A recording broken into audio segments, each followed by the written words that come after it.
Hi everyone, back with another review, and this time I want to have a look at something that I posted a preview of a little while ago, the PACO system Universal Sheath.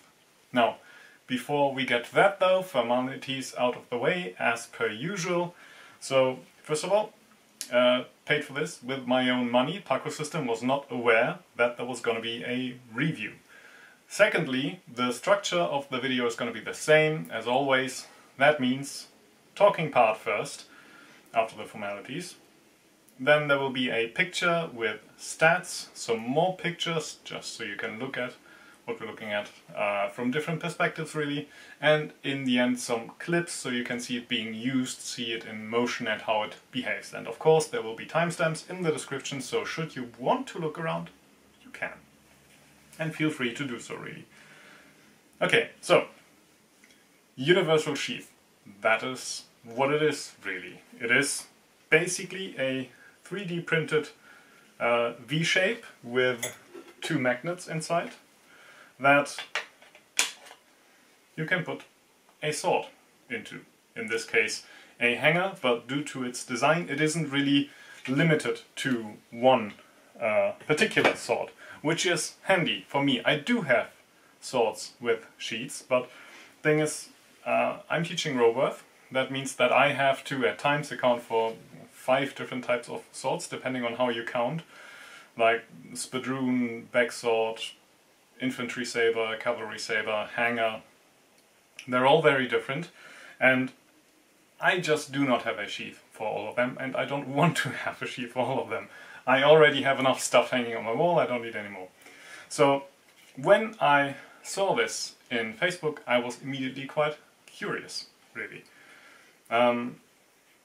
I basically just went to their Facebook, contacted them, asked if they were shipping to Germany. They do, and ordered 2, one for me, one for Ulrich. I paid by PayPal, I think, and I was kept up to date about the ordering process and how everything was by email. And yeah, it arrived in a little parcel. It was a bit dinged up, but you know, it was still fine. Unfortunately, one thing I immediately saw was that the clip holder here, you can't really see it right now, but I'll post pictures, there's tape around it now, had a manufacturing fault. That is a bit of a quality assurance issue on their end, really.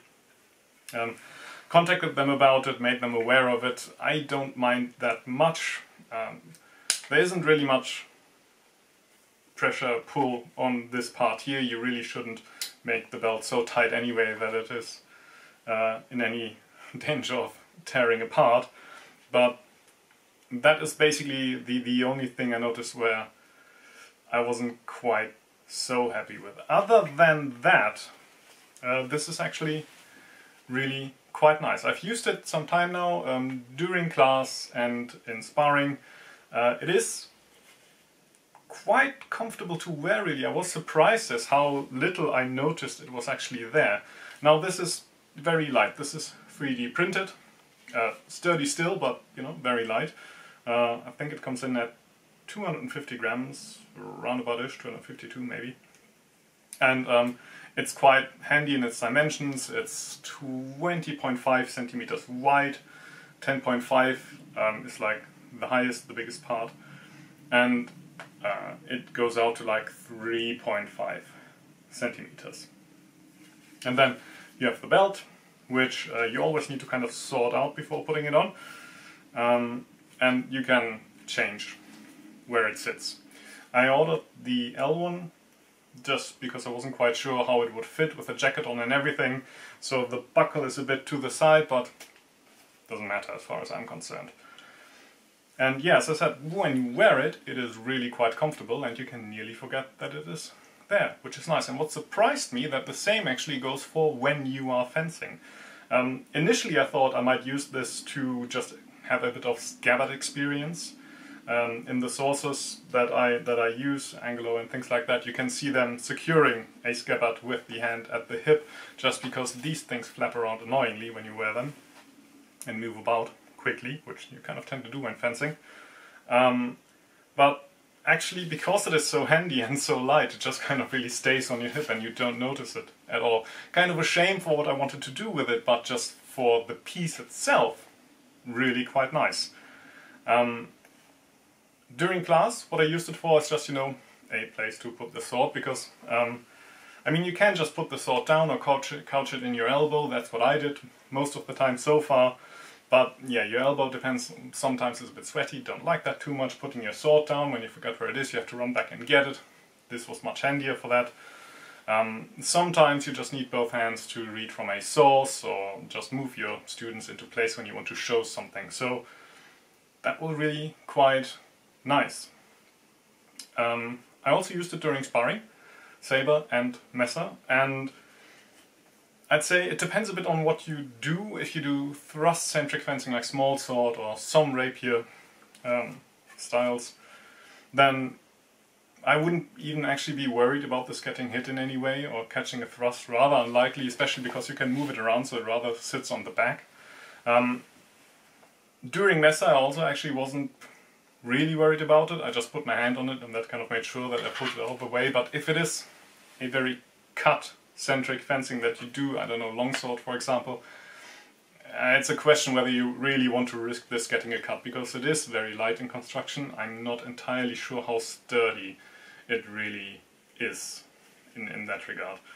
But if it is just about it getting in the way, you're perfectly fine wearing it while sparring, which I really quite like. As I said, you know, when you're out and about on events, I can imagine me wearing that, really, when I go to the next one. All in all, other than this QA problem we had here, really quite nice in its manufacturing.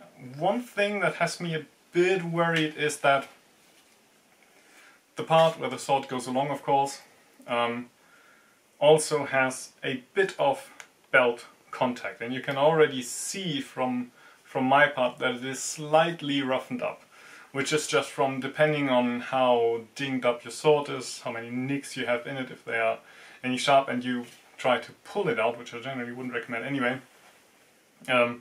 This will have contact and will just deteriorate over time, so that is something to watch out for, but something you can mitigate by just handling it differently. The magnets are on the outside here, so that's where the blade lies anyway, really.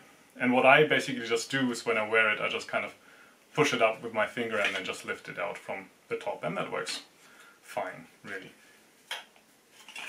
So, yeah. As far as I'm concerned, this isn't necessary to have, but A, it looks good, as far as I'm concerned, and it is really quite handy when giving lessons and you need your hands free, when out and about on just some kind of event and you just don't want to wave your sword around all the time, or don't want to put it down. This also is really kind of handy to have. So especially if you, like me, have different kind of swords you carry around at different times and don't want to have a dedicated sheath just for that one sword that you own, lucky you, then, you know, give this a try. I really quite like it. I would recommend it. I certainly am going to keep using mine. Cheers!